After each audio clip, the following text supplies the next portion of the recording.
بسم اللہ الرحمن الرحیم۔ السلام علیکم۔ تین بڑی عام خبریں ہیں جو اس ویڈیو میں آپ کے سامنے رکھنی ہے۔ ہواؤں کا رخ تبدیل ہونا شروع ہو چکا ہے۔ پی ڈی ایم حکومت کی مقتدر حلقوں سے مبینہ طور پر لڑائی شروع ہو گئی ہے۔ معاملہ کیا ہے اس کی تفصیل آپ کے سامنے رکھوں گا۔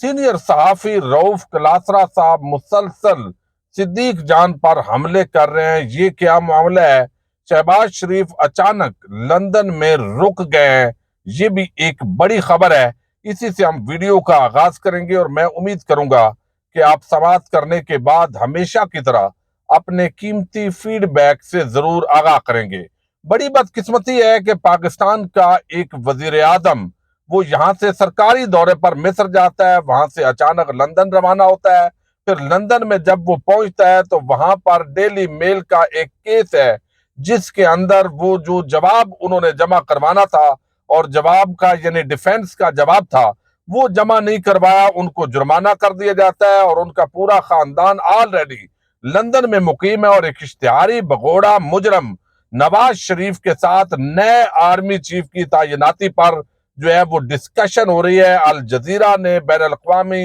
جو خبر رساں ادارے ہیں وہ اس پر لکھ رہے ہیں کہ یہ کتنی شرمناک جو ہے وہ صورتحال ہے۔ بہرحال شہباز شریف وہاں پر رک گئے ہیں۔ پہلے تو یہ تاثر دیا گیا کہ شہباز شریف کو ہلکا سا بخار ہے، تیز بخار ہے، سخت بیمار ہو گئے ہیں، اس وجہ سے رکے ہوئے ہیں۔ دوسری طرف جو رانا ثناءاللہ ہے وہ بھی ہاسپٹل کے اندر ہیں، ان کو بھی ظاہر ہے کچھ نہ کچھ بیماری ہوگی۔ بہرحال ساتھ اللہ تعالیٰ سے ان کی ہدایت کی بھی دعا مانگیں، جس طرح وہ ایک لیگی بدماش کے طور پر اپنے آپ کو خود متعارف کروا کر بڑا جو ہے اس پر فخر کرتا ہے۔ اب یہاں پر جو ہے وہ ذرائع دعویٰ کر رہے ہیں کہ شہباز شریف جو ہے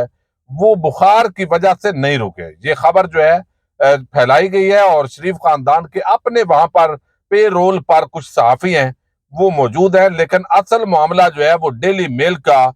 جو فیصلہ آیا ہے برطانوی عدالت کا، اس حوالے سے مشاورت کرنا اور کس طریقے سے اب جواب جمع کروانا ہے، کیونکہ آگے جا کر جو شہباز شریف ہیں ان کو اس کیس کے اندر جو ہے وہ ان کا کیس یہ خارج بھی ہوگا اور ساتھ ان کو جرمانہ بھی ہوگا۔ اور کتنے دکھ کی بات ہے کہ کس طرح کے لوگ اس ملک کے وزیر اعظم بنتے ہیں۔ سیلاب زدگان، زلزلہ زدگان کی جو امداد ہے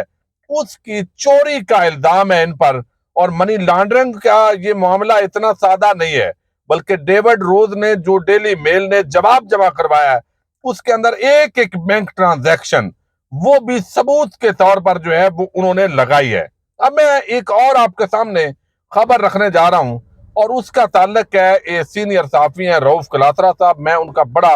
احترام کرتا ہوں، تنقید اپنی جگہ ہوتی ہے، وہ کئی دفعہ غصے کے اندر بات کرتے ہیں، لیکن چند ایک صحافی جن پر کوئی کرپشن کا الزام نہیں ہے ان کے اندر ان کا شمار ہوتا ہے، لیکن میں ان پر تنقید بھی کرتا ہوں چونکہ دو کالم انہوں نے لکھے ہیں ایسے ارشد شریف کی شہادت کے بعد جس کے اندر انہوں نے صدیق جان کو بڑا ٹارگٹ کیا ہے اور اس کے اندر بتایا ہے کہ ان کی جو شہرت ملی ہے، جو اس مقام پر پہنچے ہیں، اس کے اندر سارا میرا ہاتھ ہے، یہ ایسا تاثر ملا ہے۔ اب گزشتہ روز جو ہے وہ ایک کالم لکھا گیا اور 2-3 دن پہلے بھی ایک کالم تھا، میں نے اس کو نظر انداز کیا، لیکن اب وہ لکھتے ہیں کہ پورا یہاں پر چونکہ آپ کو یاد ہوگا کہ ارشد شریف شہید جب حیات تھے اور صدیق جان کے ساتھ ان کا ایک معاملہ ہو گیا تھا، اور وہ معاملہ ہوا تھا گوادر کے اندر، لڑائی ہوئی تھی، صدیق جان صاحب کو مارا پیٹا گیا، پھر یہ معاملہ کافی جو ہے وہ اس وقت پی ٹی آئی کی حکومت تھی، ڈسکشن ہوتی رہی، لیکن ارشد شریف کی زندگی کے اندر ہی جب ارشد شریف پر برا وقت آیا، یعنی ان پر مقدمات کا سلسلہ شروع ہوا، تو صدیق جان ڈٹ کر کھڑا ہو گیا ان کے حق کے اندر، اور پھر معاملات چونکہ کلوز ہو گئے، اور خود ویڈیو موجود ہے ارشد شریف شہید کی کہ انہوں نے کہا کہ صدیق جان ایک بڑا آدمی ہے، بہادر آدمی ہے۔ تو وہ جو غلط فہمیاں پیدا ہوئی تھی، جو ایک لڑائی جھگڑا ہوا تھا،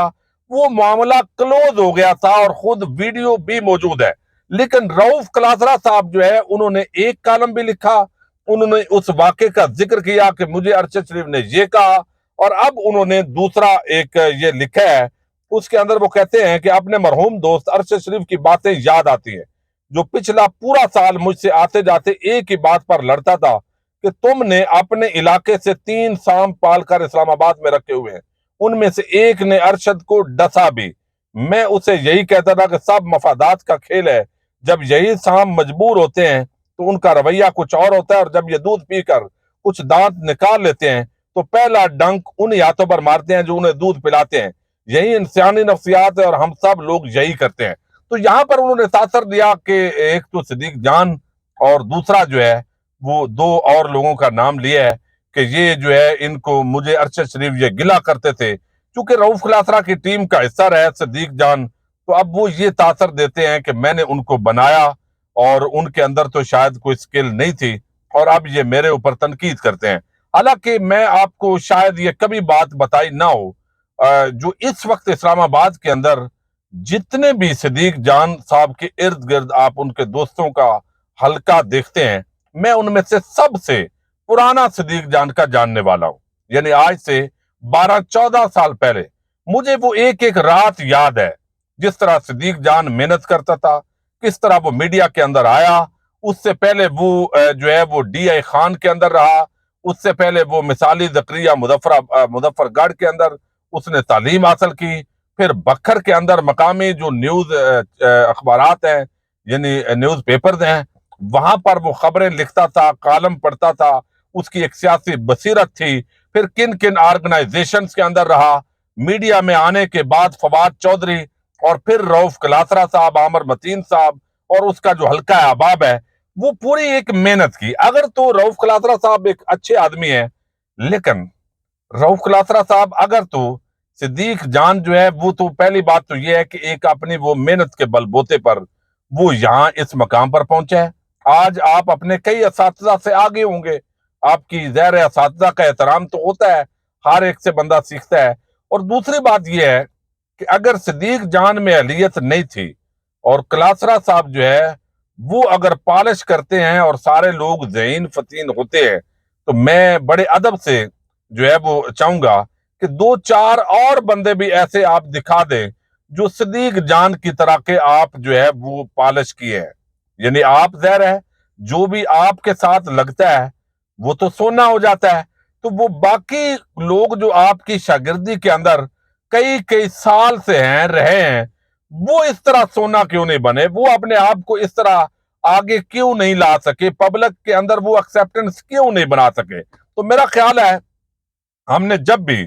صدیق جان سے رؤف کلاسرا صاحب کا ذکر ہوا ہے، میں خود جو ہے سابق سی سی پی او لاہور عمر شیخ صاحب کی بیٹے کی شادی تھی، وہاں پر ہم انوائٹڈ تھے، وہاں کلاسرا صاحب سے بڑے احترام اور عزت کے ساتھ ملاقات ہوئی۔ میں آج بھی ان کا احترام کرتا ہوں، ایک اچھے صحافی ہیں، لیکن میرا خیال ہے کلاسرا صاحب زیادہ غصہ کرتے ہیں۔ جب تک میں نے کئی مرتبہ کلاسرا صاحب کا ذکر ہوا ہے اور کبھی بھی صدیق جان نے ان کا گلہ نہیں کیا،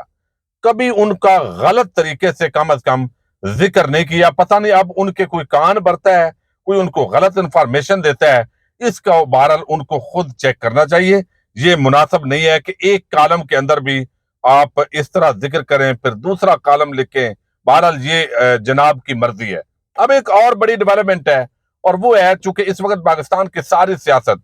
وہ جو ہے وہ بدقسمتی کے ساتھ ہمارے پاکستان کے جو آرمی چیف ہیں ان کی تعیناتی کے گرد جو ہے وہ گھوم رہی ہے۔ اب کون آرمی چیف ہوگا؟ سینیارٹی کی بنیاد پر جو ہے وہ بھی اگر لگائیں تو وہ سیر شمشاد مرزا ہوں گے، یا لیفٹیننٹ جنرل جو ہے عاصم منیر ہوں گے۔ عاصم منیر کے حوالے سے بہت ساری خبریں آ رہی ہیں، یہ ساری چیزیں تو چل رہی ہیں، لیکن اس کے ساتھ ہی اسٹیبلشمنٹ کے جو حلقے ہیں یہ بڑے عام ذرائع دعویٰ کرتے ہیں، وہ سمجھتے ہیں کہ یہ چیپٹر اب کلوز ہونا چاہیے۔ پی ڈی ایم کی جو حکومت ہے، جس طریقے سے بھی یہ پروجیکٹ کیا گیا، اس پروجیکٹ کے اندر جو ہے عوام نے اس کو ایکسیپٹ نہیں کیا، اور اگر ہم اور بھی محنت کریں گے تو ٹکریں مارنے والی بات ہوگی دیوار کو، کیونکہ لوگ زرداری، فضل الرحمان اور نواز شریف کو قبول کرنے کے لیے تیار نہیں ہیں۔ لہذا ہمیں عوام کی طرف جانا ہے، اور اپنے آپ کو اگر نیوٹرل بھی کرنا ہے تو ہمیں اس مقام پر اپنے آپ کو لے کر جانا ہے۔ اب فواد چودھری جو ہے وہ کہتے ہیں کہ پاکستان کا اصل مسئلہ یہ ہے کہ فیصلہ کرنے والے عوام کو جواب دہ نہیں ہیں، بند کمروں میں فیصلے ہوتے ہیں اور عوام پر مسلط کر دیتے ہیں۔ اگر فیصلہ سازی منتخب نمائندوں کے پاس ہو اور انہیں پتہ ہو کہ انہوں نے عوام کے پاس احتساب کے لیے پیش ہونا ہے،